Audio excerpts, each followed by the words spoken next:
of obesity, and in kindergarten, 23%. So these are much higher than other areas within Cook County and in the state and in the country.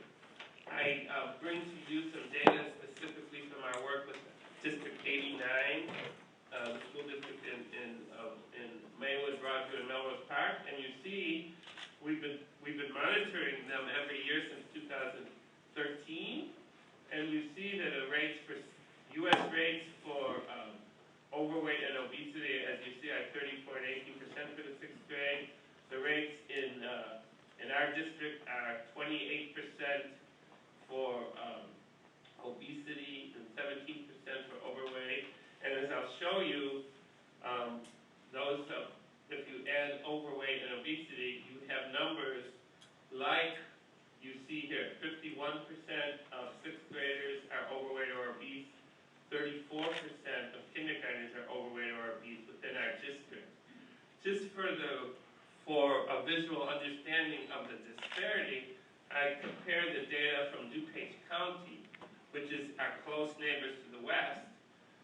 This data is from Forward, which is a consortium that was inspired by the DuPage Health Department to bring together communities in the same way we're coming together today.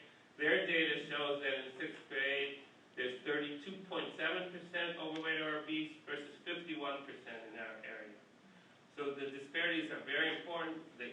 What's going on in our community is important to focus on, and how we can create a solution within our community and with our community members is what we're about here today. So I'm just going to finish by saying the problem is real. We need to talk today about what should we do about it, what is doable under the circumstances, and thank you so much for your coming and participating.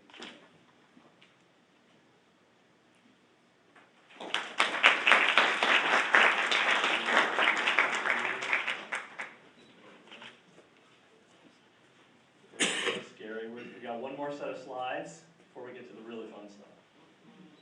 So when we came together initially here with folks at Loyola and some of the community partners, some of whom are here in the room today, to talk about how we wanted to frame this work together, one of the key interests around the community was focusing on policy change. But very quickly in that conversation we realized that people think very differently about what that means. So my job here today is kind of to lay out how we typically think about policy as a way to frame the conversations that are going to happen throughout the rest of the morning and into the afternoon. So I'm going to set the stage for you by doing something that's going to get us a little bit moving. This is obesity prevention after all, so we don't want to sit for too long. So I want everybody to take out a scrap piece of paper and a pen if you've got it. If not, just kind of think in your head.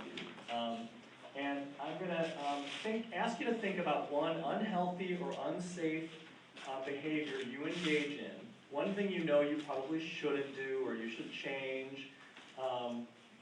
Something you know would be better for you if you did more of it, or better for you if you did less of it. I'm not going to ask you to turn it in, so don't get nervous. You're not going to have to share it with anybody. But think of one thing you know, well, I'd probably be a little bit healthier if I did X. Here's my serial murder. Yeah, you don't want to do that.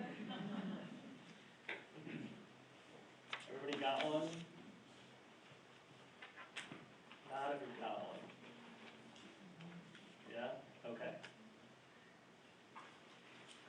Now I want you to write down or think about the biggest reason you give yourself for why you do or don't do that thing that's not great for you.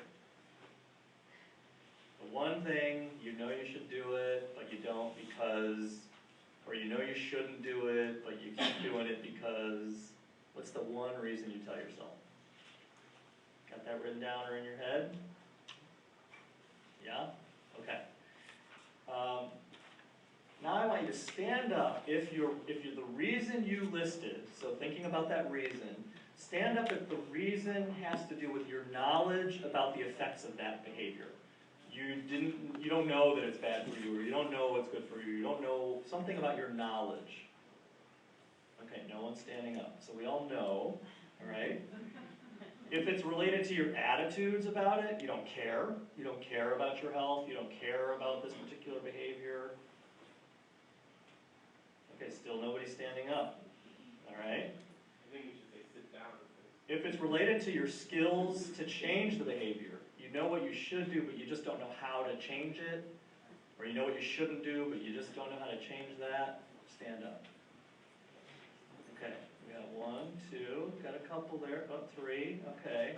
All right, good, stay standing. Now, if you wrote down something related to convenience or distance or time, stand up. Very interesting. Almost everybody's standing up. Okay. Well, for the rest of you who are still seated, stand up anyway. Just okay. Shake it out. You can sit down.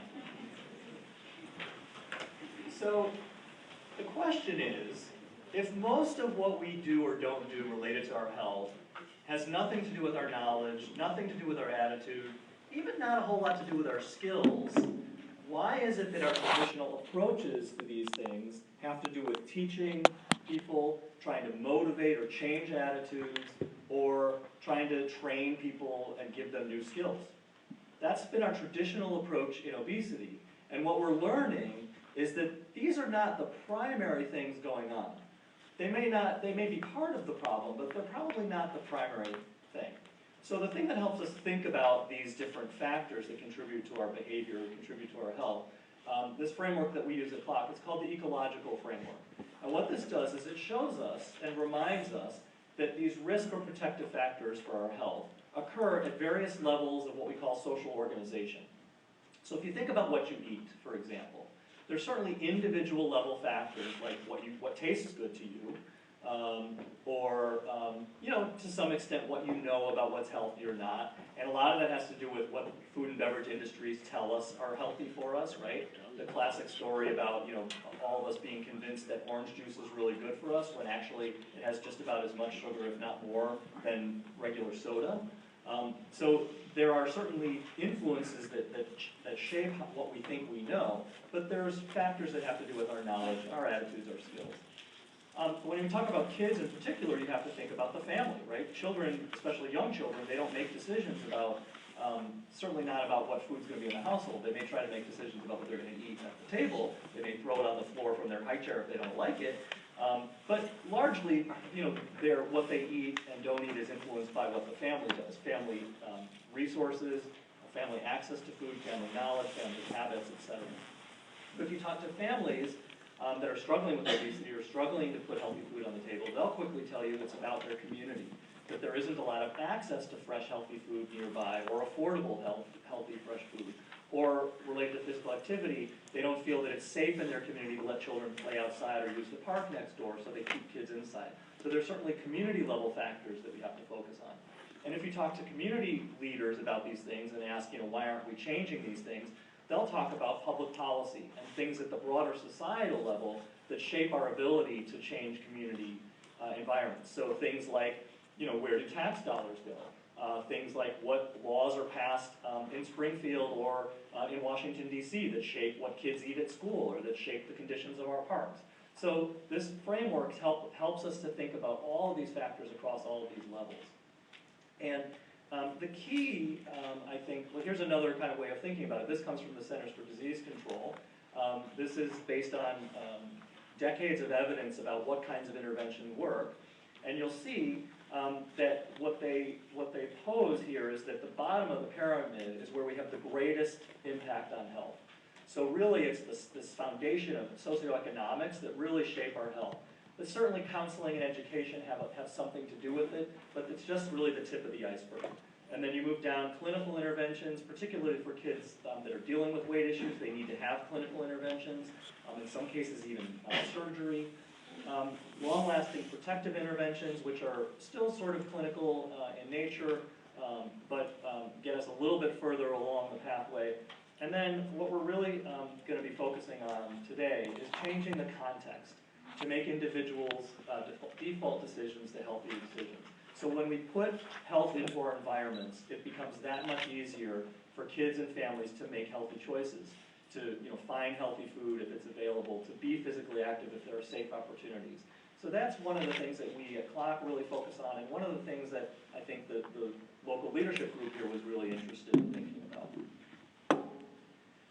So a lot of changing the context relies on what we call policy systems and environmental change. So the reason we focus on this is, first of all, because policy systems and environmental change has the potential to affect all people in the community. If you pass a policy, everybody who lives in that jurisdiction has the potential to be impacted, affected by that policy, right? It's also sustainable. Once you pass a certain policy, for example, you change the speed limit on a road, that doesn't go away unless somebody reverses that policy, right? So it affects everybody that's driving on that road, or walking on that road, or crossing that road, and it stays that way forever and ever and ever until somebody makes the concentrated decision that they're going to change it again. So this is part of why we really like to focus on these broad level things. So just a couple of definitions of policy. A course of action adopted and pursued by a government, ruler, or political party. And here's a kind of example used in a sentence. As a matter of policy, the preference of the United States is to capture terrorist suspects. So we're back to your serial line we were talking about earlier. We call this big P policy. This is about laws, about ordinances, about state, when states pass laws in Illinois anyway, they're called the Public Act. And so these are kind of big P policy that we tend to think of immediately when we think about policy. But there's another kind. So the second definition, a definite course of action adopted for the sake of expediency, facility, etc. And here's an example in a sentence. We have a company policy to flex schedules so employees can work out. Okay? So that's not a law. We call that little p policy. It's a decision that an organization has made, and an organization could be an institution like a workplace, it could be a school, it could be a park district, it could be a family. But it's little p policy in that this is how we're going to do things from now on, but you don't have to have an elected official to approve it. So a couple of examples of big P policy that might be relevant to the work that we're going to be doing today. So for example, a city council might pass an ordinance to set nutrition standards for restaurant foods or meals that are permitted to include toy giveaways. This was actually done in California. It's being tried in New York right now. So, when you give a kid a meal with a toy in it, there needs to be specific nutrition standards set so that that food is healthier for kids than what might currently be associated with food that comes with toys. That's an example. Another, a county board adopts a policy to implement a complete streets approach in all transportation projects. And complete streets means that the road is usable by all users. Vehicles, cyclists, pedestrians, everybody has equal access and equal safe access to that road. That's called complete streets. And transportation boards or regional planning commissions or departments of transportation can set that as a policy. They can pass a law that says all of our streets will be complete streets. A state passes a law requiring minimum minutes of daily physical education in public schools. We actually have that in Illinois. Illinois has a state law about physical education in all of our schools in Illinois. Now, how we implement that is a different question, but the law is there on the books.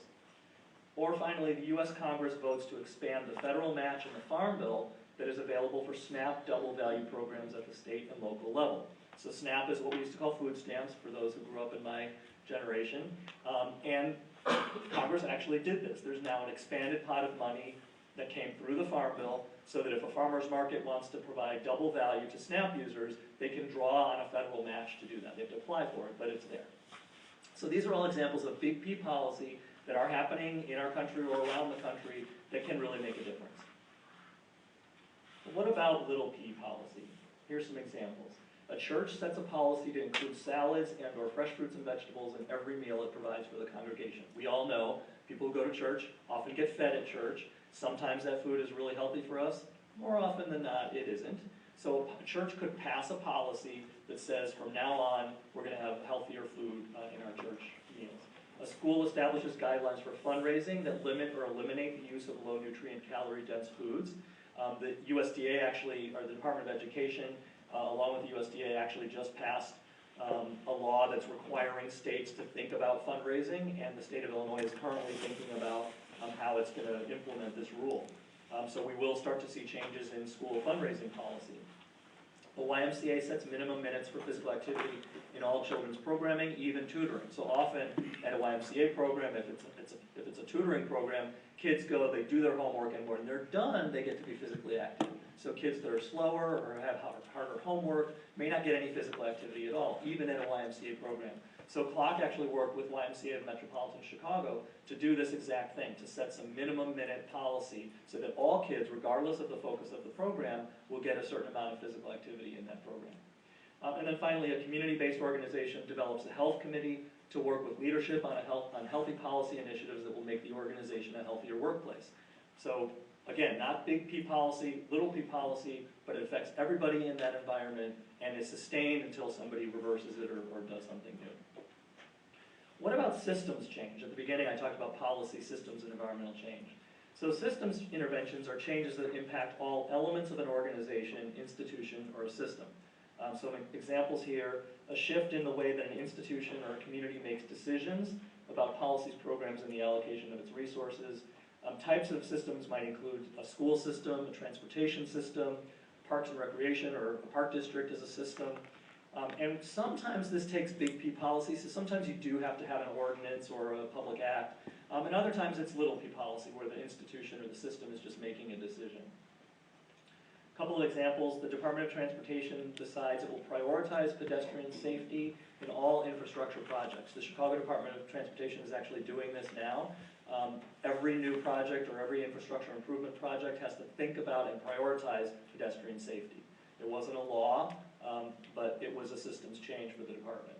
The Board of Education decides it will consider all health-related agenda items immediately after those focused on educational achievement and before any others. So we all know, if we work in large bureaucracies with set meeting agendas, that the last items on the agenda tend to either get the shortest amount of time or forwarded to the next meeting because the earlier items took too long. So this is an example of a decision by a system that it's going to prioritize health after its primary mission, so that the health items will never get sort of shoved to the end.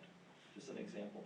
And then finally, a community-based organization decides it will use a health and all policies approach in all decision-making, meaning, regardless of what the decision is, the first question is, how is this going to affect the health of our employees? And the decision then is influenced by the answer to that question. Environmental change is another part of this equation. So we've talked about policy change, systems change, now environmental change. So environmental change is making improvements in the built and physical environment that will support healthy eating and physical activity. It typically pertains to access and making sure that the healthy option is the easiest option for patrons, consumers, participants, anybody that enters into that environment. Sometimes, again, this takes big P policy, like land use policy, taxation policy, policy about policing, but sometimes it's smaller P policy, where organizations, businesses, or residents themselves make changes in their community environment. Some examples here: local stores and restaurants make fruits and vegetables more available. That changes the environment for everybody, and it was a change that's sustainable. Permanent signage promotes healthier items in retail establishments. So we often see kind of in grocery store windows, the stuff that's advertised is often junk food or sugar-sweetened beverages. If you go to local corner stores, that's a lot of times what's advertised because industry gives people money to promote those products. So a store or retailer could say, we're going to have permanent signage here that nobody sort of, it never goes away. It's not influenced by, other kinds of financial support. It just stays here and it reminds people to be healthy. A school opens its playground to community for physical activity after school hours. We call this joint use. It changes the environment because the playground is there, but it's locked up when kids aren't in school. So a school might say, we're going to open these gates so that after school the community can use our playground. Community cleans up a vacant lot to create play spaces. This is an environmental change that was taken on by a community. We've got this lot over here that's kind of wasted space. Nobody's using it. In fact, it's actually dangerous. We're going to get together. We're going to clean it up. We're going to make it a safer, more attractive place for our kids. Or a municipal government removes obstacles to walking and biking. So a town council, city council, what have you, may decide that they're going to change the way streets and sidewalks are shaped so that people have less difficulty walking or biking.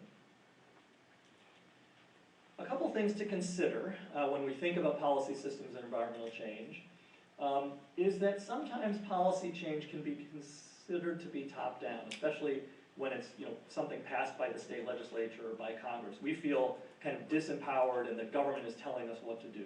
So there's that perception we have to think about. Communities may have disparate access to information about policy. So we may pass a policy, but if not everybody knows about it, it's probably not being implemented evenly across the jurisdiction. Or if not everybody knows about it, then people aren't aware when somebody's not doing the policy or not doing what they're supposed to. And so communities may have disparate ability to monitor policy implementation. So they may know there's a policy, but they may not know how to monitor and make sure that everybody who is under that policy and supposed to act or behave in a certain way, every organization or institution, they may not know how to check in and make sure and hold people accountable. So if these things are happening, then policy change can actually widen the gap in disparities that Dr. Sigmund talked about. If, for example, communities that have less access to information, less skills or knowledge about how to monitor policy or how to report violations in policy, then they're probably getting less benefits from that policy than communities that know all that stuff and that are used to sort of picking up the phone and reporting when somebody's not doing what they're supposed to do. So it's important to link policy to communities that are experiencing health inequity. If we pass a policy across the board, it's kind of like the rich get richer and the poor get poorer almost. So we have to be really careful and make sure that we're focusing our policy on the communities that need it the most. So we have to ensure equitable access to information about policy. So if we pass a policy across a county, then we want to go to the areas of that county that are less likely to know about it and make sure that they know about it. Find ways to make sure that we're informing communities that live with inequities. We want to build capacity to monitor policy implementation or invest in monitoring in communities that experience disparities and need that monitoring the most. So if we have little resources to monitor policy, we might want to focus those in communities where monitoring is going to be the most challenging. Policy systems and environmental changes alone won't change behavior usually. So for example, store owners who make changes and sell more fruits and vegetables sometimes will talk about no one's buying them here. So they just go to waste, I'm going to stop selling them. Or school food workers will talk about, yeah, we serve healthy food, but kids just throw it in the garbage, right? So we passed a policy, we're going to serve whole fruits and vegetables in our lunches, it still doesn't change the kids' behavior, they dump it in the garbage. Or cyclists might talk about drivers who don't follow the rules of the road. So yeah, they're supposed to stay out of the bike lane, but they don't, so I don't feel safe riding down this road, I'm going to get in my car instead. So these are some examples of how even though policies are well-intentioned, they don't always lead to the behavior change that we want because there's other things kind of going on in the scenario. So it's important to note that policy systems and environmental changes need to be accompanied by community programs, educations, and interventions to educate consumers, educate people about, encourage people to use the new environments, and promote compliance with policy. So we're not going to throw programs and interventions out the window, but we need to think about how they can support the policy changes that we're focusing on. So just a few closing thoughts about this topic. First of all, policy systems and environmental change alone won't change the world, but we've seen it sure helps. So that's why this group wanted us to really be thinking along these lines today. Policy and environmental changes aren't always easy, but once they're done, they go a long way. They're very sustainable, and they can make a huge difference. Policy and environmental change can start with anybody. You don't need to be public elected to office to make policy change. We just gave some examples, a community getting together and changing an environment. Anybody can do it. Many communities are in the same boat. So we, for example, in this initiative, we're working in Chicago Heights and Cicero. A lot of the same obstacles and challenges are emerging there. I expect that some of those will emerge here as well. Which helps us when we think about policy systems and environmental change. It's not just one community, it's a whole collection of communities. So you think about the sort of municipal government that is the umbrella for multiple communities, and that gives you kind of a focus for your action sometimes. Watch the Way to the Nation clips today, which we're going to show in a minute. And when you're watching them, think about where big P or little p policies could help in the scenarios that you're seeing, or where they're actually being implemented, some examples of big P and little p policy, and take those with you into your small group discussions. In those discussions, we're going to focus on little p policies that your organizations can take on for your own organization, and we're going to ask you to consider big P policies that collective action from those of us here today and those who are going to come in the future can advance obesity prevention in Maywood and Proviso.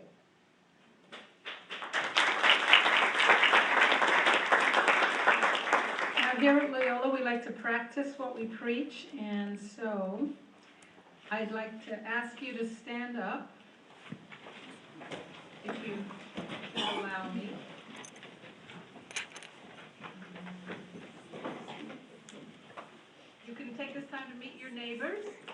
like a church. Yeah. Find out where they're from.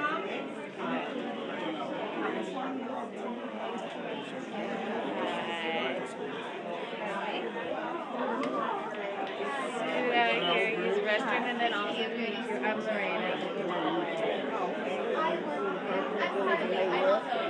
What would we do? What do you do with that? I'm there. Oh, well, good to meet you. It's a pleasure. Oh, I got I'm so sorry. Well, I'm glad you're here to hear all of this. That's no problem. right.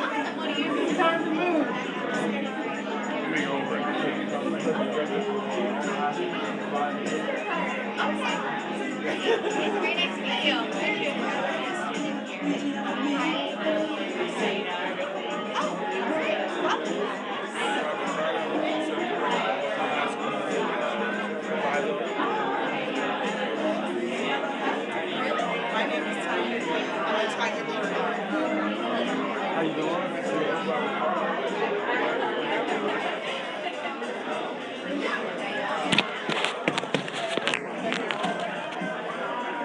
Presented working on obesity, and what you'll understand in your small group session is that we are doing a lot, and I am really proud of the progress that we've been making, but we have to do more. And Proviso Partners for Health brings us together at the table so we can talk to each other and look at what we can do collectively as a community to advance action on obesity. So the first video clip that you're going to see is around sugar-sweetened beverages and as it affects early childhood. You'll see a commentary about our national school lunch policy and the consequences soda has on sweetened vegetables, sugar-sweetened juice, I can't get it out today, the impact that might have on our children and the community.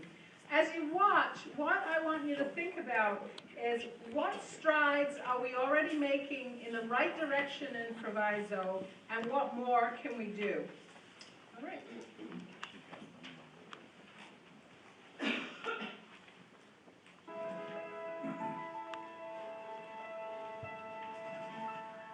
Parents have a right to expect that their kids will be served fresh, healthy food that meets high nutritional standards.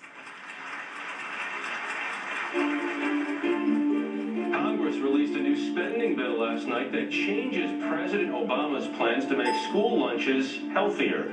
The new bill keeps French fries on the menu at school. It delays a requirement to boost whole grains, and it calls the tomato paste on pizzas a vegetable. Under the current school lunch regulations, pizza is classified as a vegetable. The Obama administration recently tried to change that rule, but a new spending bill blocked new tomato paste regulations and kept pizza in the vegetable category. Changes were requested by food companies that make frozen pizzas and by potato growers. Nothing scares potato lobbyists more than Michelle Obama-like health freaks who might prevent them from putting French fries on school lunch trays every single day. Ah, it's not democracy, it's DiGiorno.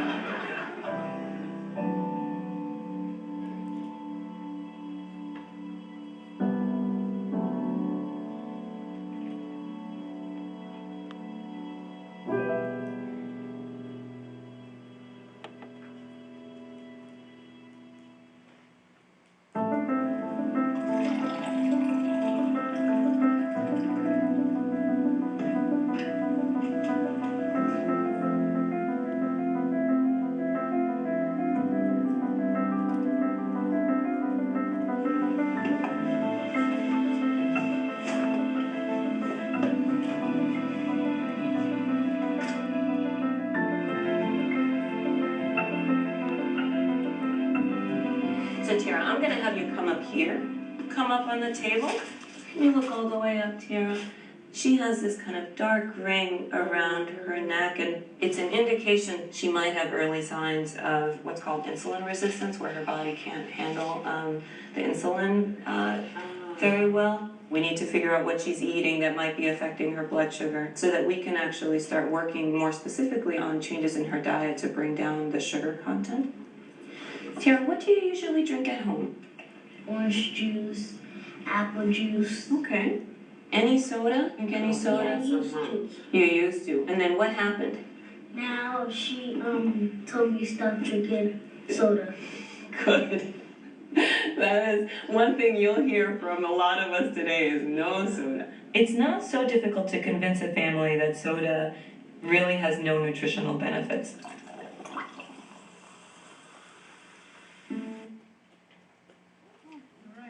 So that sparks your ideas on some of the areas we might want to address for early childhood. The next video you're going to see looks at school food issues, which is a major challenge, not just for us in Proviso, but nationwide. Our schools are struggling to provide and pay for healthy food to reach our kids. You'll see some examples from schools in Madison, Wisconsin, of the box that school cafeterias are in.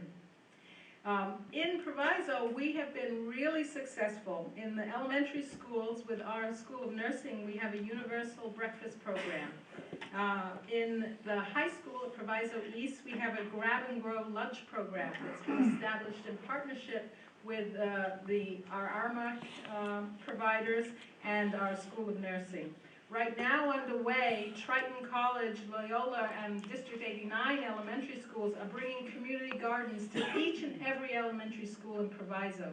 So it's not that we're not taking action and that we're not successful. This meeting is about doing more and doing more collectively.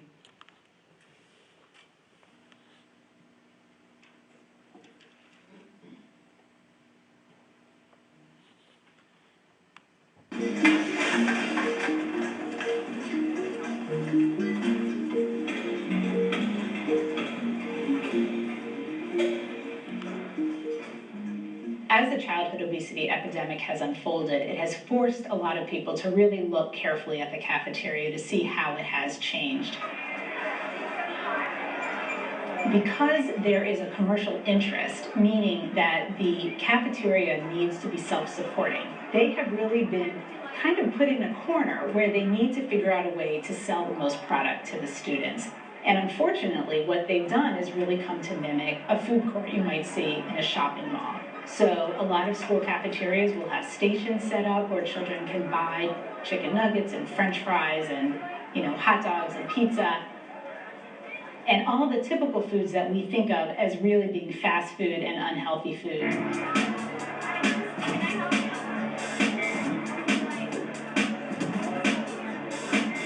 There are a lot of what people call competitive foods because they compete with the school lunch program. They undermine the school lunch program because if you can sell Ho-Hos and chips and Gatorade in competition with, a grilled chicken patty on a whole wheat bun with a fruit or a vegetable, it's hard for that healthy school meal to compete.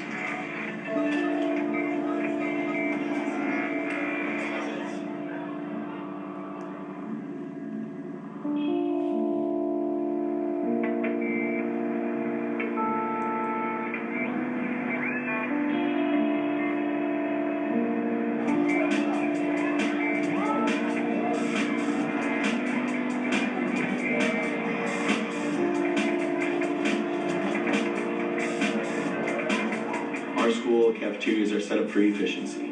How do we get as many kids through the system as quick as possible?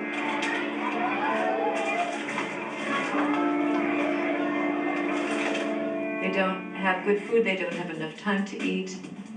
It's pretty dismal, actually.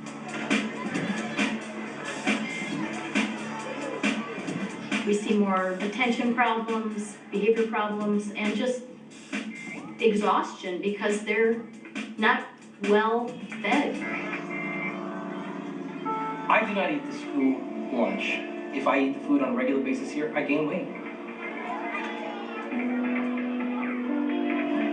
Well, I think sometimes as organizations we've looked at things that go fast. mean, we have fast turnarounds, we have fast recess, fast lunch, and maybe we just need to slow it down a little and look at the questions that we're asking ourselves about our kids' health and nutrition. I think really what we serve them is more convenience for our central kitchen to mass produce it and get it out and where we just have to keep it warm. Today we're serving chicken strips. Each student gets 3 chicken strips, a third cup of fresh frozen broccoli, and an ounce of sharp cheddar shredded cheese. The chicken nuggets are bouncy and the pizzas taste 10 napkins away off the grate, so I don't like them. I don't eat school lunches because they're pretty disgusting. Mass produced and that sort of, I don't think that's good. These school lunches are nasty. The system that we currently have is called a pre-pack system. It's very efficient. It's built on the Industrial Revolution model where people stand in a line and they pack, the 3 chicken nuggets, and then they pack a handful of fries, and then in a different line they pack in orange slices and then vegetables and things like that, so kids can grab those and eat with their hands on a daily basis. They're responsible for my child when he is there. And so they're responsible that they're giving him real food, that if they're filling his body full of things, they should be filling his body full of real food. All right. The next video will talk about Nashville's initiatives towards the built environment. And they have had great success with developing sidewalks and bikeways and walkways so their community can be more physically active. As you watch this next clip, I want you to think about what assets do we already have here in Proviso that can promote and improve our built environment, that can help us all be more active. Dr. Sigmund is working with some of the local churches on a biking awareness program, and many of our community organizations, Maywood Fine Arts, Quinn Community Center, the Park Districts, Eternal Light Ministries, all have physical activity programs to reach our kids. And I'd like us to think in our small groups about what untapped resources we can build on to do more.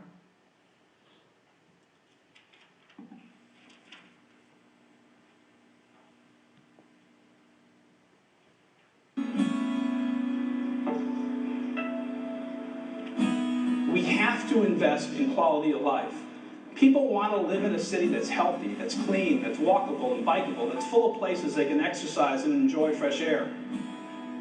Having plenty of park space and greenways is also directly related to our city's health. And this is an area where we need to do better. Our state is ranked second, tied with Alabama, as the most obese state in the country.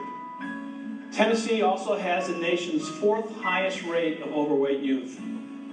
Here in Nashville, the adult obesity rate is 30%. This has reached the level of a crisis.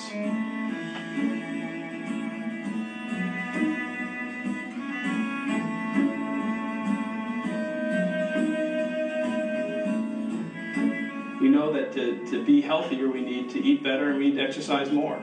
And then how you make that part of a city is really the challenge.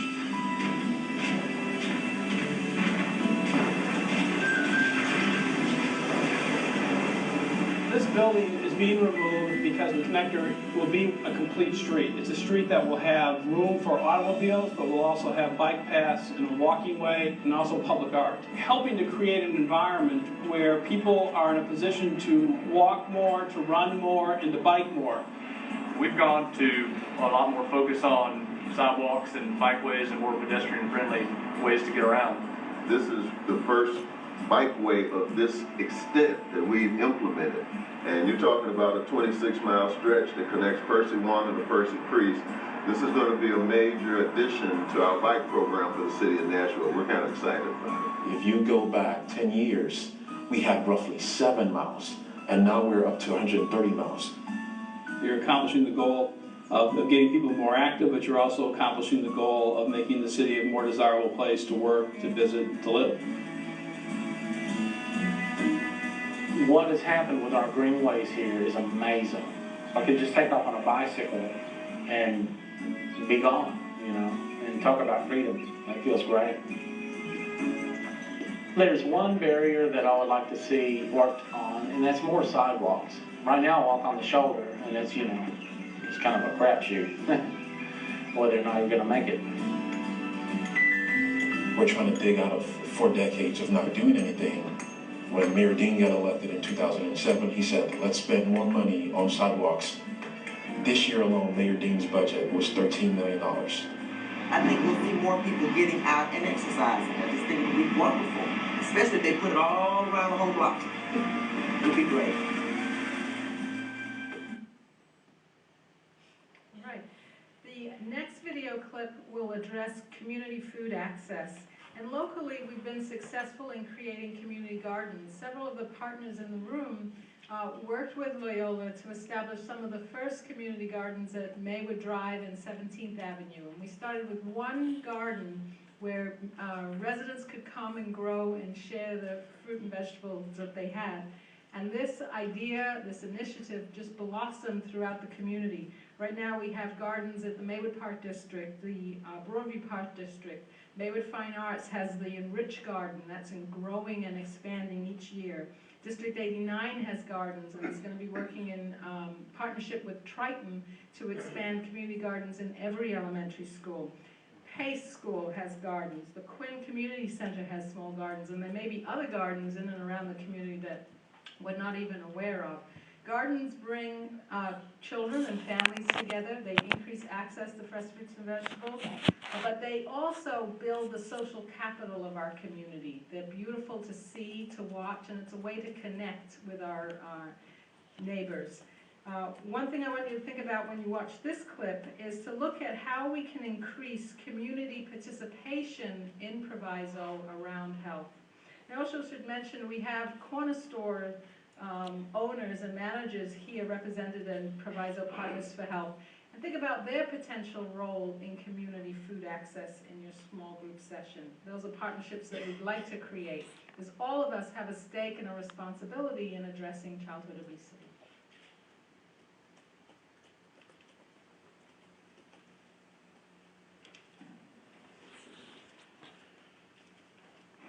The belt I'm wearing right now is the belt I started with when I was right there. I was fixing to blow out of that, and we're down to here. Working out the best thing I ever did. Best thing I ever did.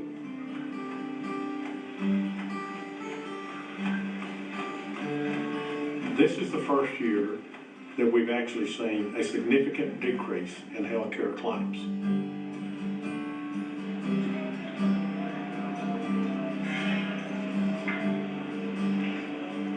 The results we got this year have been a milestone for us to prove to ourselves that it can happen and that we are on the right track.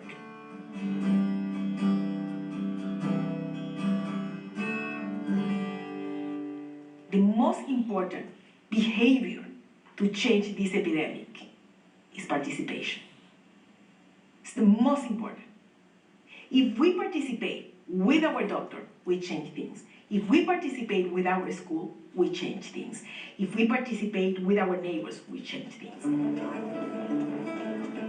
One of the beauties about having this group of women that are mothers in the community is that gives our moms in the community the opportunity to do things together, to become friends. We want them to be active.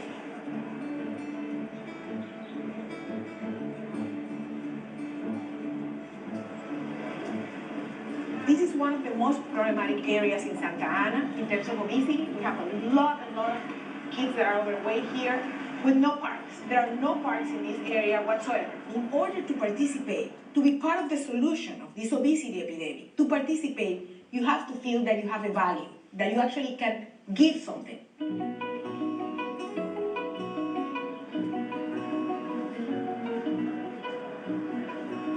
This will be the party. And this will be the first park in the 92701 zip code where kids can be active. Wow.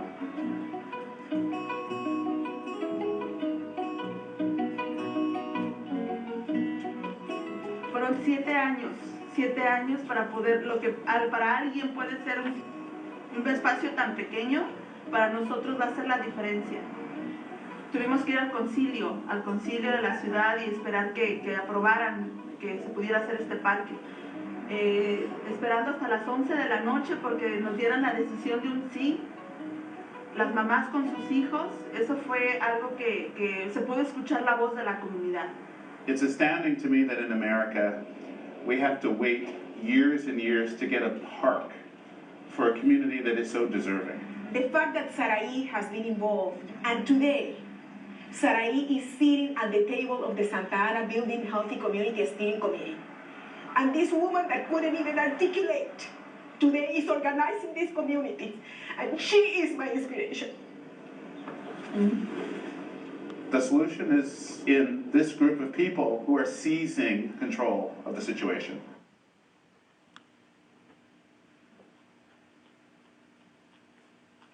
Okay, so those are the highlights from the videos. We're going to take a break and then meet back up in our small group settings at 10:30. So let me give you a breakdown of the small groups. You take out your agenda.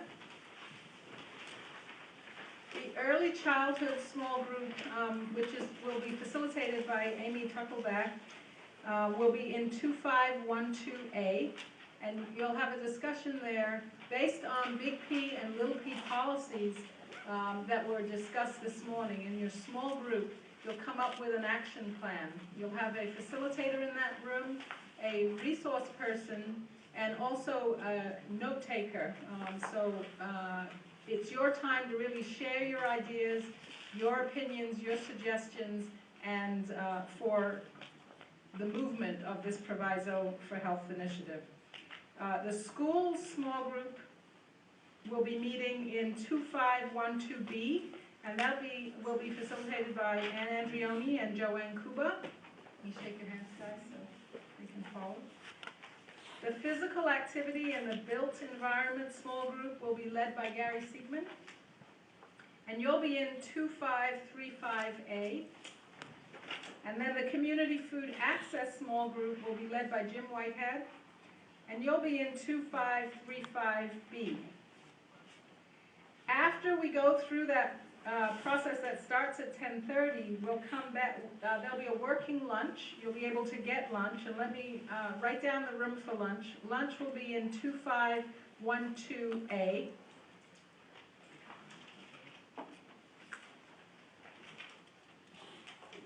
You'll finalize your goals and your plans, and then we'll meet back down here in 0505 to report on that at 12:30. Okay, so it's a break. I think I'll give you a little extra time. You can meet in your groups at 10:35. How about that? The community garden that we first started was a partnership with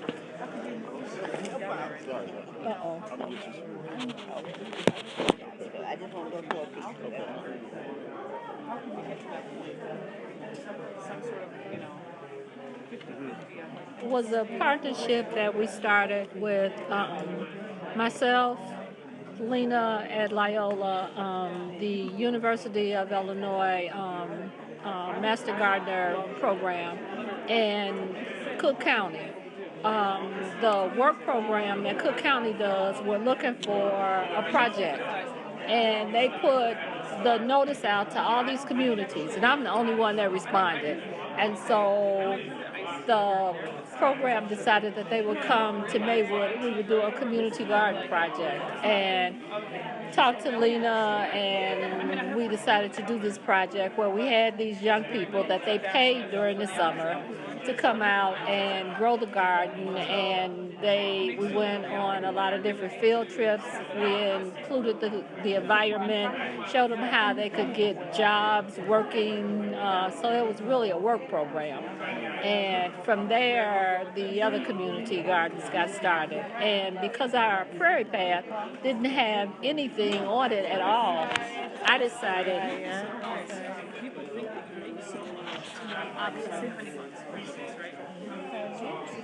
So that went until it wasn't funded because the county partner to do other things. The gardens along the Prairie Path, we didn't have anything, so I decided that I would go to the Prairie Path Association, ask them if I could use the land, and I just built it, just spent my own money to build those gardens.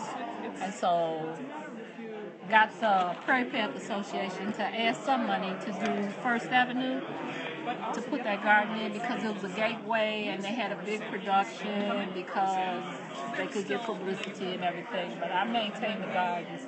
Lena gets her medical students to come over and help. I get other volunteers to help with that. So it's the first 17th and 11th.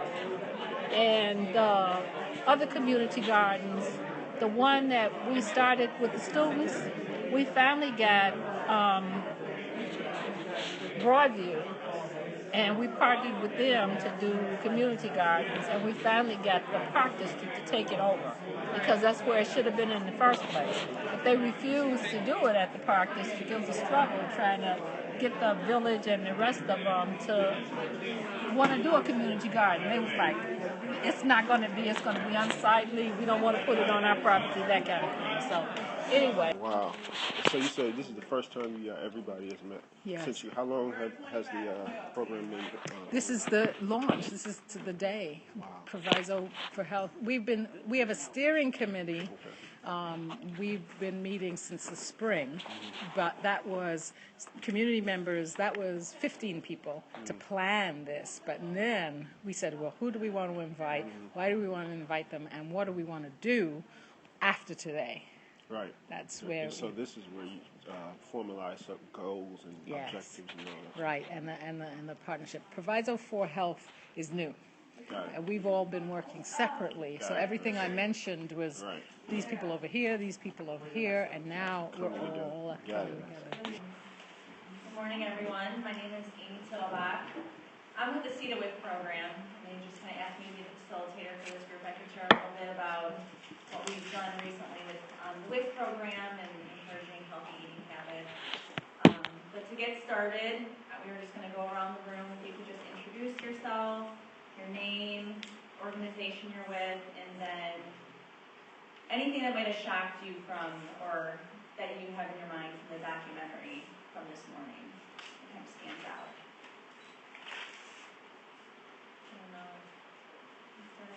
For me? Hi, I'm Melissa. Little Treasures Daycare, which is my own daycare. And I guess how difficult it is to have a park constructed in the community, even with the funds available. And now I kind of understand. I'm a block away from Chicago Park, and they did some construction, like reconstruction, and it took a very long time. And now I understand why, because there was swings, but they were all broken, so they're totally useless to the children when we did need them. And it took about 3 years to get the swings replaced. We went from 12 swings to 4 swings. So it's like, yeah, we have 4 working swings, but it did take a long time. And now I kind of see it's not just here in Illinois, California as well. So yeah, I thought that was very interesting. I'm Elizabeth Lippett. I'm Executive Director of the Interloper Children's Clinic. We provide medical, dental, and behavioral health services to children in the area, and I'm also the co-chair of the Oak Park Wildabout Wellness Coalition, which is doing systems and policy changes and environmental changes to reduce childhood obesity. So it's an area that our organization, I am personally really interested in. I knew a lot of, there was in the movie, but videos. But I think what's always amazing to me is to see how slow the progress is in school lunch changes, and the junk that is just being eaten by kids is really appalling.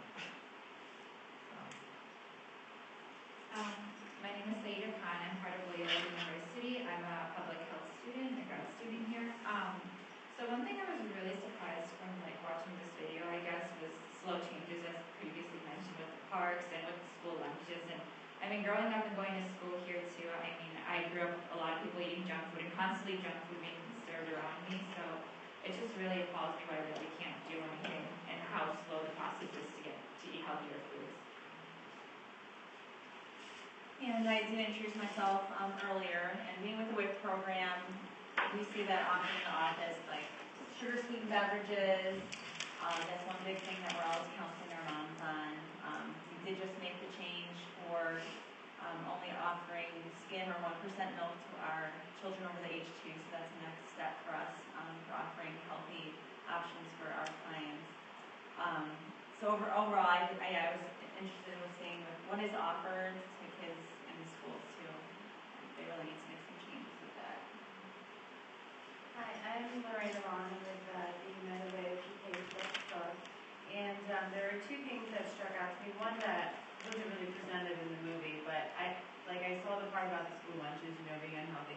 But what I also kept thinking about in the back of my head is how many of us know how many of the children pick out items that have nothing to do with the school lunch. They're getting the bag of chips, they're getting the nacho cheese, they're getting the whatever. And so I'm just thinking to myself that even if these lunches were to be very healthy, would these kids be throwing out their apples? Because I hear that sort of thing happens, and that's something that I think, I don't know, it requires an interesting change within the family system, I think, to grow those tastes. And then the other thing I thought about was that how when the mayor of Nashville signed on to change, he was able to create at such a monumental level, where there was a lot of incremental change, but the mayor was like, no, we need miles and miles of bike-friendly paths. Like that's when you just saw that huge shift, and so that helped affirm some of the policy, I think, the power of policy within that.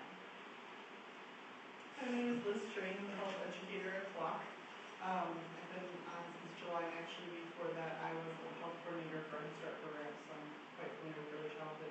I've seen the way of the nation before, so nothing really shocked me this time. But I think just talking about building sidewalks, especially looking out like First Avenue, it's super busy, and even next to the hospital, I don't think I even saw like a sidewalk, until you get into the campus. So just thinking about the built environment that way is kind of an eye-opener, I think, for a lot of communities.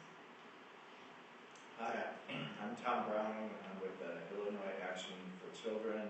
I'm the director of their Childhood Wellness, Nutrition and Wellness Department.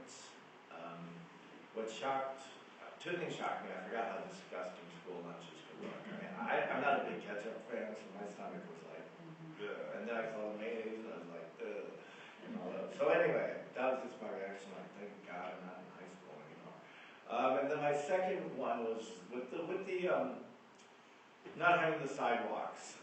Living in the city, we have sidewalks everywhere, and I'm actually in an interesting area. I work in Uptown, but I live in Edgewater, so the main street, Broadway, is half a complete street and half not a complete street. So I see it from both ends of the commuter. I'm a big walker since I live close to where I work, and I walk everywhere. I'm not so much of a hiker, but I'm fascinated to see. I'm hopeful that the complete streets will be a good project throughout the city of Chicago and in my local neighborhood. The few times I am in my car, I tend to think maybe not, but I'm open to thinking and open to just viewing it. So that was just the striking segment. I forget how so many places in the suburbs do not have, or in the countryside do not have sidewalks, and that really is kind of an impediment. Okay. Thank you for sharing. So really we just want to kind of get everyone discussing things in your agency that we can work towards for decreasing childhood obesity. The next big thing that we wanted us to discuss as a group is identifying one or more of the big policies or the little p policies that your organization can do differently in response to the issues raised in the documentary today. So looking at big things that we can look at doing, and then the small p's, which might be easier for us to kind of think about today what we can do. With the WIC program, are you guys familiar with kind of the changes we've made over the past few years? Things that we've done in the past few years to kind of look at childhood obesity, healthier eating habits, is pretty much all the foods we offer are healthy foods. They have to get, we offer milk, whole grains is a new thing a few years wheat bread, corn tortillas. We also started, as I mentioned, the milk option, only skim milk or 1%. We have the fruit and vegetable vouchers now, so they have a voucher that they use monthly, a dollar amount that they can purchase fresh fruits or vegetables. So I'm really happy with the changes that WIC has made over the past few years for offering healthier options. And then, as you guys might know, we're a big breastfeeding program with childhood obesity and obesity in general, even for women, encouraging women to breastfeed, as being a healthy option for babies. So I don't know if you guys have something maybe you have done recently in your agency or you're thinking about doing, if anyone would mind sharing. Well, as part of Oak Park Walkabout Wellness, there's an initiative that we're starting to work on, which I think has potential to have, I think, a big impact. We're really aware that a lot of the daycare centers and nursery schools and things like that in Oak Park are running on a very thin margin economically. And so when we talk to some of the, we have an early childhood collaboration in Oak Park, and so a lot of those daycare providers come together, and we were asking them about the kinds of snacks that they were providing, the kinds of food they were providing, and we were pretty low on vegetables and fruit. Now, I know there are these new guidelines coming out federally, but the thought was, well, is there a way that we can have access to fruits and vegetables that it will be fairly inexpensive and easy to get to the nursery school? So our high school provides all the lunches for, they're at the high school, about 4,000 kids plus the 5,000 kids in the elementary schools. So they have a lot of storage capacity and they're able to buy in bulk. So at least initially, we're talking about the high school is open to be able to buy in bulk and then store at the high school some foods. But then the real question, then the group started doing all this research about, what's the optimal foods and everything, and then we suddenly realized, we need to talk to the source, we need to talk to daycare providers, like, what do they really want? And what would be the most useful for them, and what is the amount that they have flexibility in terms of paying. So we're at the point where we're going to be sitting down with the providers and really trying to figure out, like, maybe just start with, snack, like a morning snack or an afternoon snack. I mean, you're a provider, right? So I would love to hear from your perspective on it, because we're just starting this out. I think potentially it could be really exciting. I mean, there's even transportation, so maybe they might be able to even get it directly to the schools, but we're still sort of working all that stuff out. Okay, so your question is to store the food, to purchase? Well, no, I mean, ideally for you, what would be, in terms of like a morning snack or an afternoon snack that was like vegetables? I mean, what would the ideal amount be, or what would you look, something easy like apple slices or whatever, and then, what is I mean, you don't have to answer all this now, but I'm just wondering, what is the cost parameters that, a group like us would have to look at in terms of being able to purchase it? I mean, in terms of how much money do the daycare providers have to spend on that? Well, we have no limit. We do get reimbursed through the Association of Child Development we get like X amount of money for every snack, lunch, AM snack, lunch, and PM snack we serve. It's just it's not that it's not cost effective. It's the children are not willing to really eat.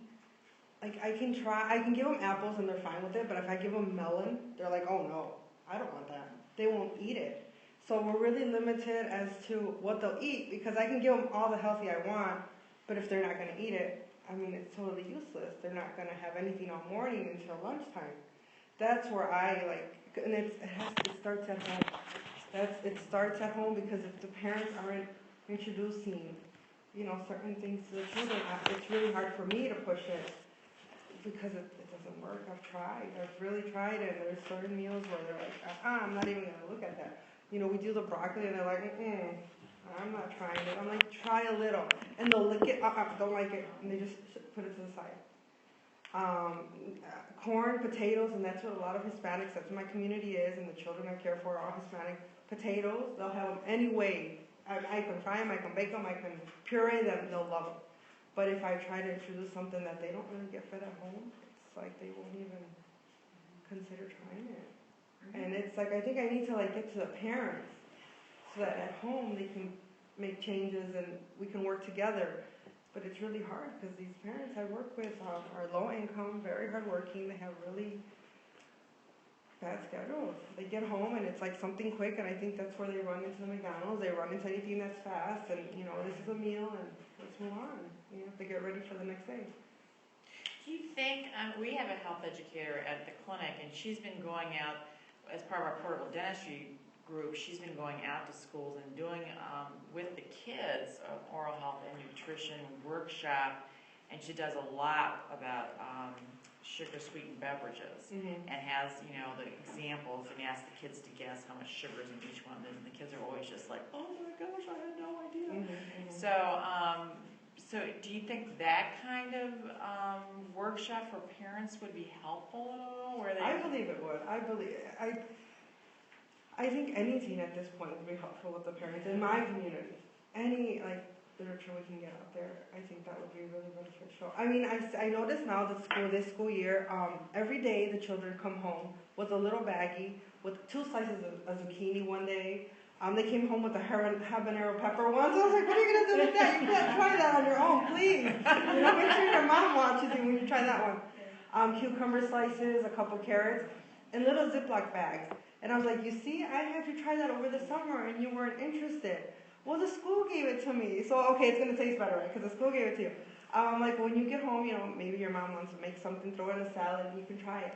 But the habanero pepper, I was like, why did you get that? He's like, well, they gave it to us to try it at home. I was like, okay. What? Yeah, I was like, all right. But yeah, I see that the school, at least the school that I deal with, they're doing that now. They're sending little treats home, and it's fruits and vegetables. And the kids are like actually looking forward to it. Like, I wonder what I'm going to get today. And I got 2 bags today. I got 2 carrots, you know, so they're really happy about that. So hopefully that'll work. It'll send the signal home. As far as like soda consumption, I know all the children that I care for, all of them drink soda at home. They're like, why can't we have soda here with you if we can't get it at home? Because they all tell me, like, why is it juice or water? I'm not. Is saying it's no longer, you know, in the regulations that you do. You know, you can sell, you have a fundraiser, but you gotta be healthy. You know, so I think that's what policy should be, you know, implemented on educating the teachers, the principals in the building, some of the people that's having these fundraisers. So they don't know. They're not looking at these regs like I'm looking at them, or you looking at them, and this USDA sending them to me all the time, and they don't think they exist. But where is the company that supports healthy fundraising? You know what I'm saying? Where is that company? Who are those people? You know, when we started the wellness program in District 89, that's one of the first things principals told me, we can't stop selling tacky apples. You know, because that's where we get our money. And the other thing is that I went to one of these once before, and people don't like and understand the term obesity. They aren't even educated on what that term actually means. You know, so when you get to talking to parents about obesity with their children. Change the term. Exactly.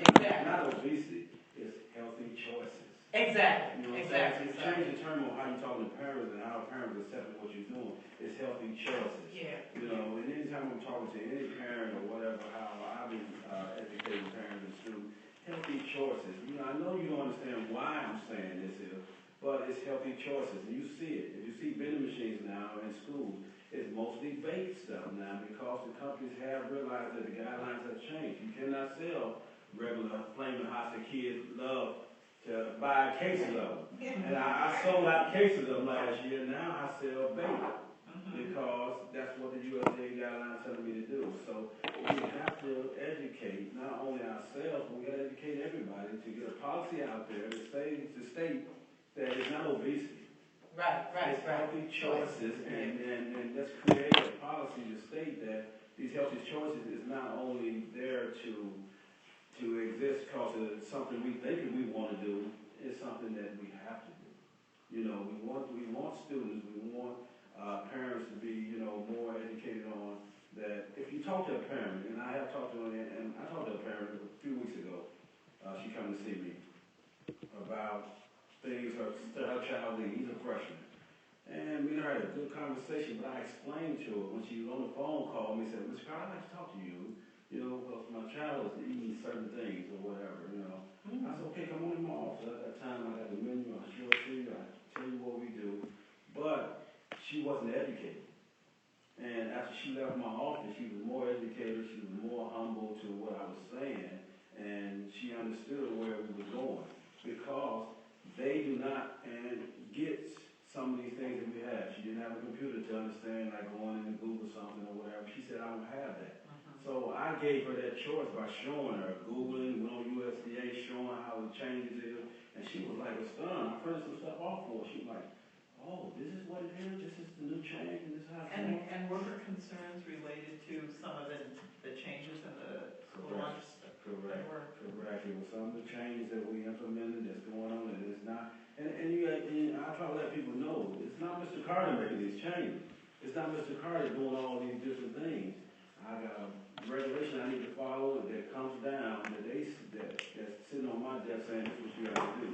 So parents that don't have a computer or just, and we in Chicago, Maywood, a lot of parents don't have the access to do different things, so they don't see what's going on. So if a policy is created that a lot of these people have been more educated, so when these fundraisers, just like she said, taxi hours are not going away.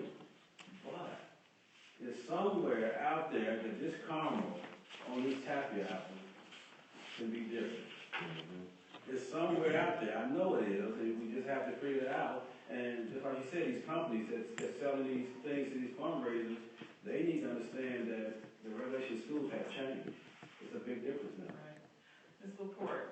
Two things, and I agree with what you're saying, Mr. Carter. I think at our school, at Proviso specifically, just the other day, you know, somebody's selling the popcorn. And besides just the sugar and the salt, it's also, you know, the trans fats and all the things that are in all these products that people might not even know about. So when you were saying about the parents, I think that maybe one idea even to explore, maybe with you, Joanne, would be at a time when parents are in the building, a parent-teacher conference, or maybe a back-to-school night or something, could we offer some type of nutrition, you know, this is coming from the sky at this point, but something to say, hey, this is what's going on, this is what you should be feeding your, or at least trying to introduce it home, or let us help you figure out how you can do this at home as well. And I mean, we can certainly do that, but again, kind of getting back to the policy part of it. What would be some? I think fundraising wise, we should just maybe for now, just say, how about, you know, no food. No food, it's all kinds of things. Is that right? benefit issue? I mean, it seems like we need to put most energy where most of the, I mean, fundraising is important, but what they eat every day, I mean, I'm curious, like, is the complaint from the parents that the kids don't like the changes? They don't like the whole. They don't understand the changes. That's what it is. The kids don't understand the implement of these new changes because it's something new. Anytime you get something new, you get a drawback. Eventually they start going forward once they see it every day, knowing it's not going nowhere.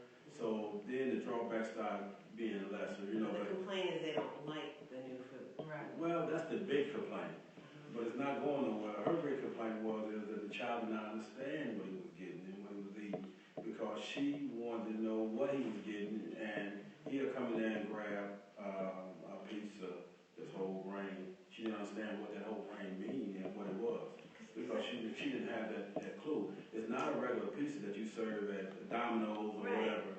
That's not the clue no more. What it is, whole grain is darker. Right. You know, we use the different type of sauce to make sure the sodium is not there. So she was really concerned about, well, what is this? So I had to show her that this whole grain is a big different thing from a 16-inch pizza that you buy at Domino's that they're selling on the market from. And I think part of what bothers me as a dietitian sometimes is we're still not, you can't make whole grain pizza taste the same as No, you old can't. fashioned pizza. You can't. You Right. can't. You never And will. it's kind of like when CBS did the super donuts. You know, they Yeah. put all this stuff in the donuts, and then, but still, then people grew up eating donuts for breakfast. Now, it was a healthier donut, Yeah. but it still didn't really accomplish, I think, part of what we wanted to do, which is donuts aren't healthy, you know? Right. So, I don't know, I think, when I think about even the charts and when this obesity thing started and what was going on back in the 60s and 70s that's not going on now, the food was different. You know, Yeah, the high school pizza, high school lunches in the 50s and 60s were cooked by ladies. Right. Homemade food. Homegrown, yeah. Right. Homegrown, yeah. And, you know, somehow I feel like we gotta, the ultimate goal is to get back to some of that. You know? Well, and as Katie kind of said, CPS has a little bit of, or I shouldn't say a little bit, has an initiative around less processed, which again, that's a whole, what's the definition of that? And that might be a good thing to try to get back to, not all the way, but trying to bring some of that homegrown. But we got to figure out how can we bring that homegrown into without not following these guidelines that's holding over our head. You know what I'm saying? So. Well, and like the chicken legs is a good example, you know, and getting the chicken legs taste better when they use these recipes that the kids develop, it sounds like. So, go ahead, Katie. No, really, I think that is, I'm on the same page as you in terms of that, and I think that's where CPS is headed, is implementing these changes and getting the buy-in so that they're sustainable. So like chicken legs, let's grow that, so then it'll replace chicken nuggets and chicken patties, and then we'll tackle, the next food. I think if we change it all at once, we lose participation in industry's not there yet. The chicken patty's been around since we've all been in school. Chicken patty's always been in the schools. Oh, not since I was. No. But can I put out maybe an idea that's along that policy thing? You know, using the idea that Katie brought up of the cooking up a change program that Healthy Schools Campaign does to engage and get that participation of the students into accepting, the new standards. Would that be something that, again, could be a policy initiative or a systems or, initiative that provides that we engage the students more, get more student participation in, maybe recipes or menu planning or something along those lines? We talked about this summer, and run the tasting. Yeah. And, work with the cooking classes and things like that. That is great. Let's get that up there. That's a huge education piece too, because when we, Healthy Schools Campaign does the Cooking Up Change competition, but there's here are the National School Lunch Program guidelines, here are CPS guidelines, so the students creating the recipes have to learn a lot about, what the criteria is before doing these recipes, so it's like. So were you doing that where were you doing that, in a math class? Healthy Schools Campaign runs this big Cooking Up a Change project. So what high schools come up with teams of 3 or 4 people, and they submit a recipe that's then judged and all that. And it's a big production, it's a big high-profile event. This particular program started in Chicago, and I believe now they're in 7 cities throughout the United States, and then there's a national competition in Washington, D.C. every year. So many of the kids, like we talked before, so many of the kids are interested in a career in the culinary arts. So, and that's something that is accessible to them pretty easily. So I think that's a way to do it. Yeah. Great idea. That's something we need. So one of the parts of the policy has to be participation by the students.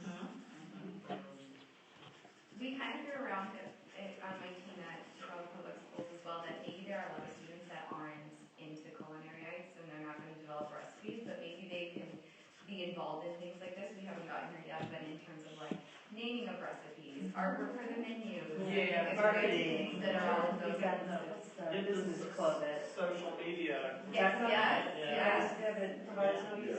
Yeah, so those kids could be involved in trying to promote the products.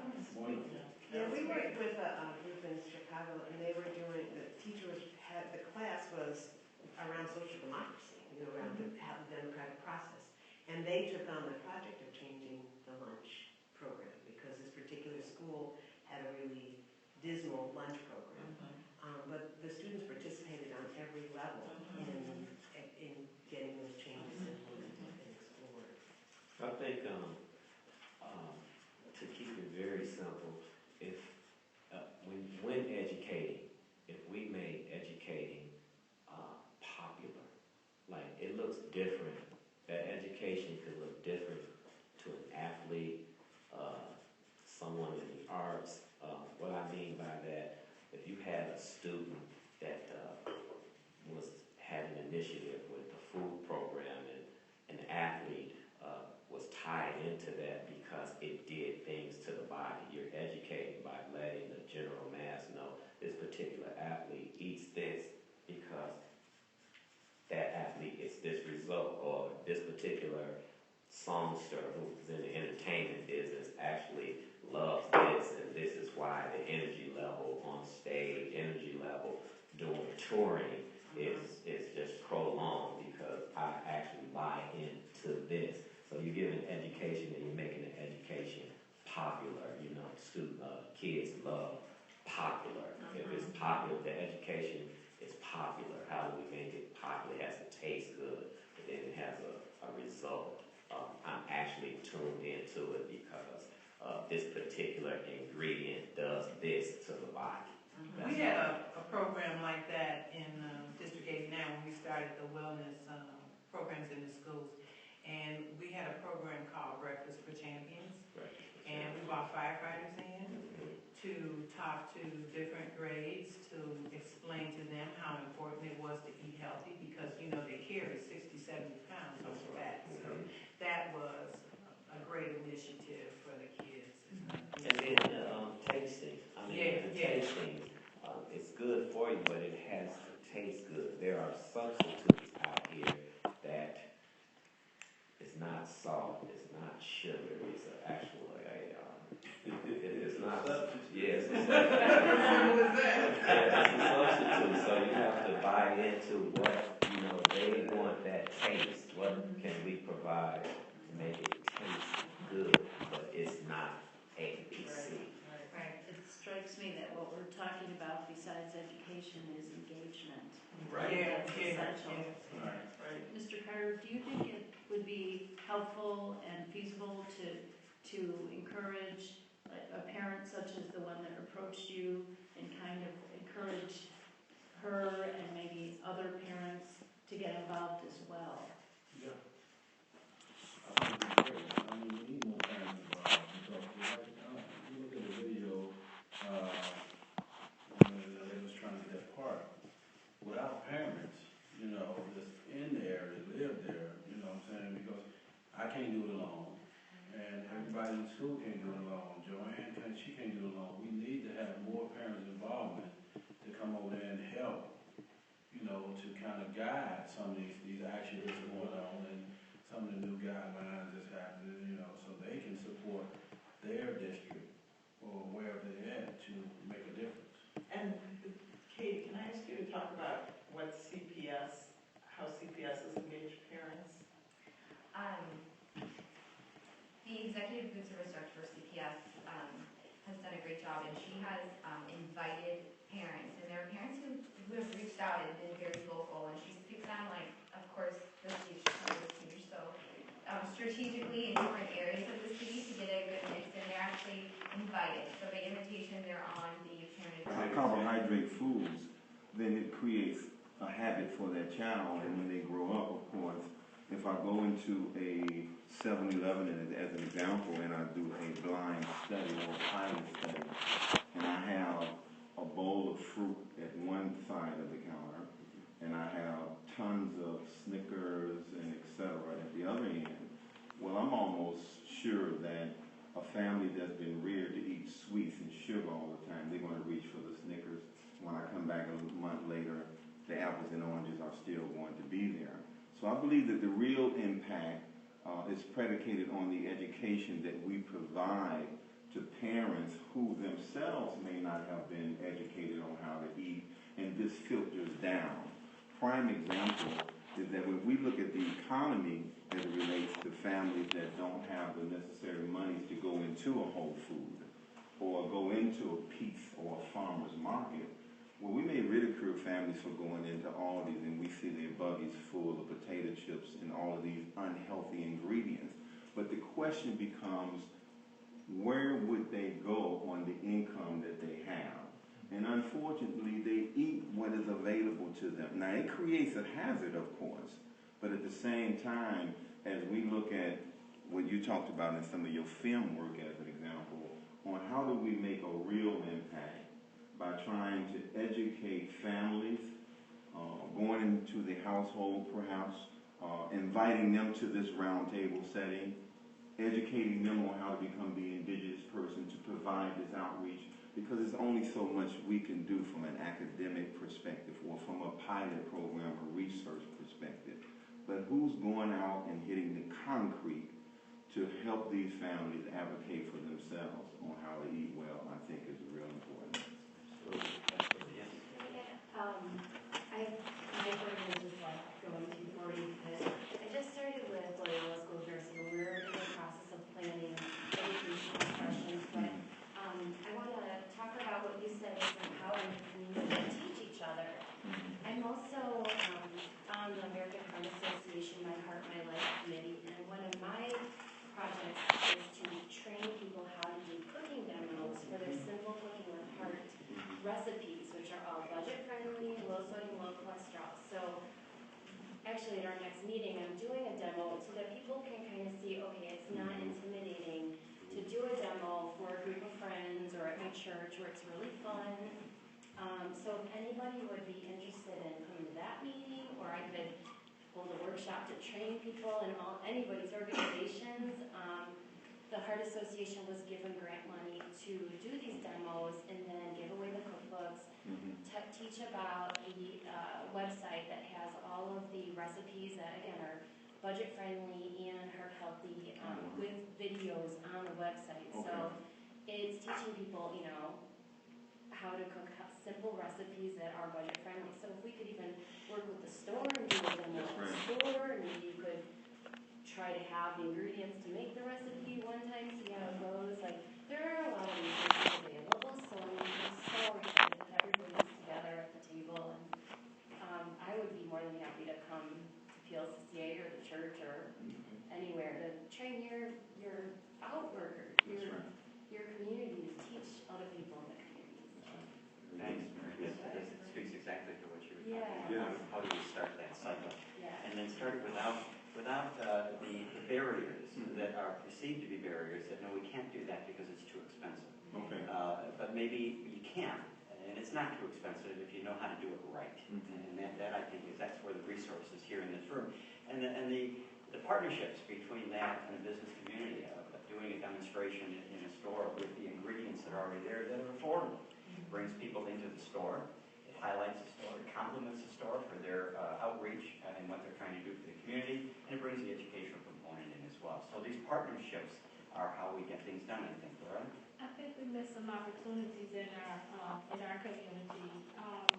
When we're talking about childhood anything and childhood obesity, when we don't think about the fact that many of our households have seniors, and we've got blended families, and very often we've got seniors who prepare meals, who provide for children. Some of them are providing for their grandchildren, and some of them are babysitting for their children while they're at school. And they're responsible for the meals for these children in many of our households. Even if the parents go out and they work or do whatever they do, the grandparents and the seniors are the ones that actually prepare the foods. And they prepare what they eat. They prepare some of the southern cooking that they're used to that contain a lot of the elements that make our community unhealthy. So I think that when we think about obesity, childhood or otherwise, we need to include that senior population and put that element in there when we're thinking about obesity in our community, not just for the diseases that the seniors have, but how it affects the family and the community overall. And I've got a granddaughter who has some friends who gets WIC and all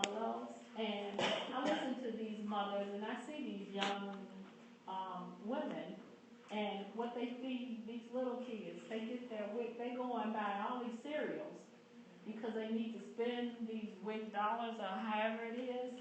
And we don't do enough to try and educate them or to insist that as a part of their wellness, they take the babies in.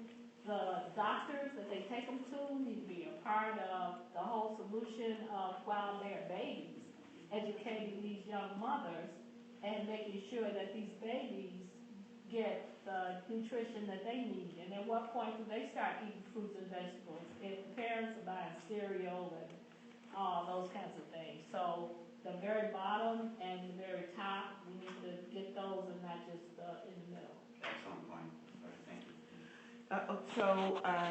One of the things that I think that really needs to happen too is that we actually have an obligation to our communities, to the people that we serve. And so many times I know that we did a program in Harvey, and that's in the far south suburban area of the south suburbs. And we did a place and health dialogue. We did these place and health dialogues with a group of young people. And their perception is totally different than ours as adults, you know. So you have these blended, and you kind of triggered that thought because you have these blended families, but you have, within those families, everybody is eating differently. You know, when we were, so remember, whatever our mother cooked, we ate, right? Or you didn't eat, right? So, but everybody is coming home with something different. So if the kids don't like what grandma has cooked or what mom has cooked, they'll either go to the candy lady in the neighborhood so they can get their nachos and chips or whatever, or they go to McDonald's, or you know, they can walk. Some of these communities have where you can walk, go get a gyro or pizza puffs or all those things. But I'm saying this to, and this is part of what we're trying to do with this whole Healthy Hotspot initiative, because this is actually a movement that we are, with this funding that we receive, we are looking for communities to engage those people within their communities, not only the grassroots people, but your local officials, the school districts. Those partnerships and those collaboratives are going to be really key. And so how do you get those people in the community who are the grassroots leaders, and every community has them. There's somebody in, like we saw in that video, the lady who started, in every community, there are some residents who want to make changes in their communities. How do we engage those people and we bring them to the table? Because a lot of times we do this from the top down. You know, we get funding, we get programs, and then we say this is what you should do in your community. But this was a perfect example of how you had people, grassroots people, who demanded changes within their community. So how do we engage those people? They demand, or they say, this is what we need and this is what we want for our community. And if you have funding sources, this is how we want you to work with us. And so with this whole Healthy Hotspot piece, again, just keep that in mind, because it's not a program and it's not a project. It is a movement. It is changing people's behavior, having them to understand that there are inequities in their communities. When you see inequities, there's some communities, like for instance, Fort Heights. There are people who, Fort Heights, which is even further south than Harvey. Ideas that we could think broadly about. And then, how about Ms. Johnson? What would you do? Please.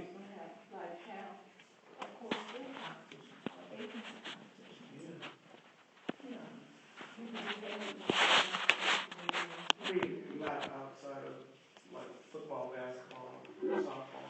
Well, so that would be one of them. See if we could get kids. Like a walk across Illinois between the two schools, or just different things that were more activity oriented. I'll do my part. Well, these are things we're gonna list as potential. So we're talking about, we said, I think what you wanna do as a general issue is non-competitive movement options for children. Right. In other words, by that I mean, they could be competitive in our little plan, but what I mean is not formal Department of Phys Ed or Department of Athletics warranted. Because what we're saying is the kids who make the basketball team are the only ones who play basketball. And everyone else doesn't because there's no options for them. There's no intramural. Right. What if you had, what would you do in this community?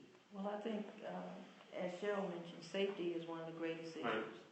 And so if we could get the child either in their school or someplace else to a place that's safe, then we almost need to reintroduce them to those old time things. Because kids don't skate, they don't know how to play hopscotch, they don't know how to dodge. Some of them know dodgeball, but a lot of them don't know dodgeball. Maybe they played it in school. Those kind of things that I think that when I was a kid, we did. You know, the softball, those kind of things. And those are things that you do for the fun of it. You know, you don't have to be a good batter or whatever. But when you were talking about the jump rope and you were talking about the phones, I was thinking of there are other people who do jump rope competitions. And a lot of that stuff is, I don't know, probably on YouTube and that kind of thing. Maybe you could have something where, okay, this is the thing that we want to see if we can emulate. You know, maybe that would be a way to get them to look it up and then try and do it and so forth. When you were talking about paying them, I think what you want to do, I think, with a young person is to have them want to do something. You don't want to have them do it to get paid, but there are other ways that you can reward them. Maybe it might be a pizza party, maybe it could be a stipend, you know, maybe it could be another thing. And the other thing, we don't want to reward, we don't want to do both ends of it. No, but the other thing that I found too that works well, especially with young people, are mentors. Yeah. If you can get somebody who is doing something, or they're learning to do it. A program I used to work with, kids didn't necessarily know about health. You brought them in and you taught them about it, and then they went and shared this information to community. So those kind of things. You guys are making a case for if our work here today and then the next meeting engenders an action or an idea for, let's give it a name. I called it non-competitive physical activity, but you could give it a different name. But what we're talking about is finding a way to engender those. Not in and out of schools, not just schools. They would have to have an energy and a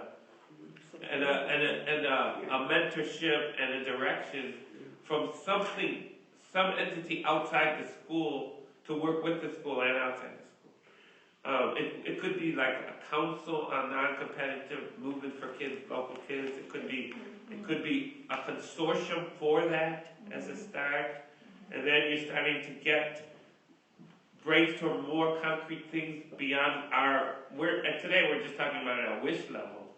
It could be something like that. What were you doing? I was just gonna say, like, when I was coming up, you know, and I grew up in Hayward, we had the different parks under the park district, okay? And, you know, like 10th Avenue Park would go against 5th Avenue Park, would go against Winfield Scott, would go against Lexington. And we, you know, there were like counselors there, we had games. I mean, that's where I learned how to play ping pong, you know, was there. We were, again, hopscotch competitions. You know, we had them drawn on the ground where we could go and practice anytime. And little things, and like once a week we would go to the pool, you know, and different things like that. And it was just, I just think that, again, it could be a safety issue, and in many cases it is, but the kids don't have any place to go this time. No, so. Is there childcare? I mean, that's, in my former life I ran summer camps, and so it was just one of those things where it catered to obviously the working parents. They had, you know, pre-camp care, and then the camp ran from 9 to 4, and then It wasn't anything that structured. It was just, you know, there were two people that, and when I grew up and got my degree, I guess the question is, are there parents that have to have a place to put their kids, and that's why there's programs, so. It probably is. And so if we, and the camps we ran, we partnered with the local schools, we rented space from the school. It wasn't, the park district had their programs, but, you know, sometimes the park district programs fill up so fast, then you have all the other ones in there either. It's just less expensive to say, just stay at home and watch your brother, and I'll, you know, don't burn the house down while I'm gone, but they're sitting at home, or they don't want to go to camp. But I think the concept of finding out if there are any partnerships with the schools for the summer, because that concept of kids gaining weight over the summer, but even what you're talking about is an exciting concept of incentives, just movement incentives, if you did them quarterly, and that whole thing about, there's one right here, just retro activity, you know what I mean? Ping pong, hopscotch, Foursquare, tetherball, you know, those are things that we grew up with, but they didn't, so they don't even know about them, but they're incredibly movement oriented, and they have fun, and they don't even know they're moving. So if you had 4 incentives that had that cross competition aspect to it, or even just within the school, if every school isn't ready to partner, but If we were to develop a little working group to, the basic idea of which would be to bring to the community some direction in developing non-competitive options for movement. And as I say, they work outside the school and with the school. Who would we need? Who would we need representatives of to make it work? one of the things we should think about is that for... Let me get this answer Well, first. can I just say one thing? Yeah. One thing is that Gottlieb and Loyola sponsored the Project Fit program, which have given that recreational equipment to all those schools. There are schools that receive money to build playgrounds outside. So I would think, you know, they may be partners right there that All those materials that Project Fit created are abandoned and forgotten. yeah, it's possible. At least they provide them. Yeah, So- we're gonna have to keep going for like about 5 more minutes. Yeah. We got 2 rooms out there getting food now, and so it's not too crowded. We'll just You let me know when. We'll come and get you when it's time. Would we need, if we wanted to create like a movement or an energy for this kind of stuff we're talking about creating something that kids used to have, but trying to make it work now in this economic age, this lack of safety age. Who would we need? Would we need park districts? We would need law enforcement? Who else would we need? You need a representative from the village, the community that you're trying to create. The village, The school district, the school district, and then those people who are going to entities that are gonna bring in, you know, bikes or, Exactly. sponsors. I Well, would have to add. And, sponsors, organizational sponsors. Right. What I keep thinking, I would have to Cook County in the state of Illinois, what I keep thinking about is that the Prairie Path it's awesome, but the perception is, maybe the reality is that it's unsafe. And I hear that, I can't tell you how many people contact active trans about this section of the Prairie Path, and these are some pretty, you know, hefty, athletic riders who they're saying, you know, can you do something? So this is, I would love to encourage, So, you have it right here. so when I did this bike event, Ride, that would be awesome. when we did that bike event, we took people from the community down the parapet to let them see it was there. But like you say, the issue is getting it better cared for, getting it paved, getting better lighting, having the police know about it. It all can be done with a trail plan. Right. It's doable. And I think another important component is community.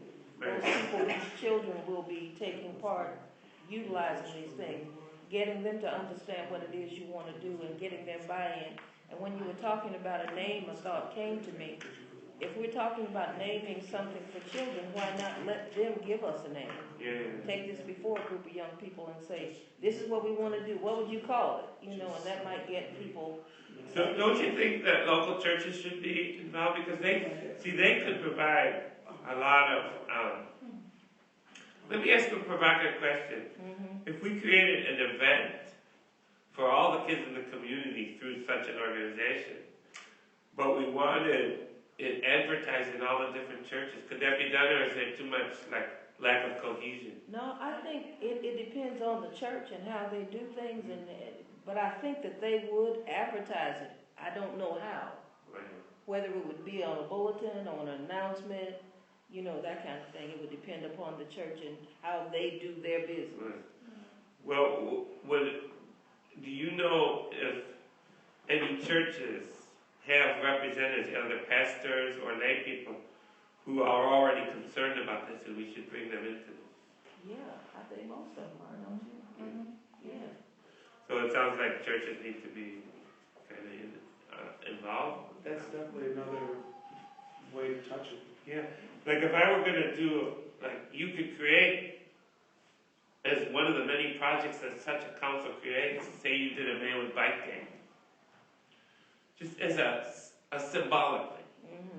Put a big tent up near the prairie path, near 5th and the prairie path, or 1st and the prairie path. 1st is a little easier because there's less stuff there. And you had an event, and you invited everyone, and you brought incentives and everything like that. And you had bike repair, which I found out is a key element. Kids have bikes, but they're all busted. And there's no bike repair in the city of Maywood. And there's 6 in Oak Park, but none in the city of Maywood, because there's no business, there's no one wants to take on that business there. We need a bike shop in Maywood. We do. We used to have one over in, I think it was in Hillside, we used to have one in Hillside, on Butterfield. Right. And we used to have people in the community who would repair bikes. Yeah, people who know they create that kind of movement. Do kids ride bikes today in the area? I mean, The little